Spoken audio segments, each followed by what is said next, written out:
உங்க வீட்டு குட்டீஸ் அதிக நேரம் டிவி பார்த்துக்கிட்டே இருக்காங்களா? டிவி ஆஃப் பண்ணாலும் அழுது அடம் பிடிச்சி திரும்பவும் ஆன் பண்ணுறாங்களா? அவங்களுக்கே தெரியாமல் இந்த டைமர் ப்ளக்கை பயன்படுத்தி நம்ம டைமர் செட் பண்ணிக்கலாம். இதை கொஞ்சம் க்ரியேட்டிவாக பயன்படுத்தணும் அப்படின்னா நம்ம வீட்டு குட்டீஸையும் நம்ம டிசிப்ளின்டாக வளர்த்த முடியும். எப்படின்னு பார்க்கலாம். இது நார்மல் சாக்கெட் இல்லை, இது ரொம்ப ஸ்மார்ட்டான டைமர் சாக்கெட். நம்ம சாக்கெட்டில் போட்டு ஸ்விட்ச் ஆன் பண்ணிவிட்டு இந்த ரெட் பட்டனை பயன்படுத்தி நம்ம டைமர் செட் பண்ணிக்கலாம். ஒவ்வொரு தடவை ப்ரெஸ் பண்ணும்போது 15 நிமிஷம் அதிகமாகிக்கிட்டே போகும்.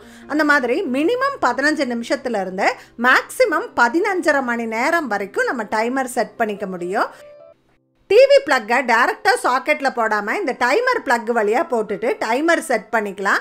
அந்த டைம் முடிஞ்ச உடனே அது தானாகவே கட் ஆஃப் ஆயிரும். அவங்க என்ன தான் ஸ்விட்சை திரும்பவும் ஆன் பண்ணாலும் அது ஆன் ஆகாது. இந்த சிவப்பு பட்டனை அழுத்தினா மட்டும்தான் டிவி ஆன் ஆகும். அதனால் பசங்க அதிக நேரம் டிவி பார்க்குறத அவங்களுக்கே தெரியாமல் நம்ம கம்மி பண்ணிடலாம். ட்ரை பண்ணி பாருங்கள். இதோட ஃபுல் வீடியோ கீழே டேக் பண்ணியிருக்கேன். அதில் ப்ராடக்ட் லிங்க்கும் கொடுத்துருக்கேன், செக் பண்ணி பாருங்கள்.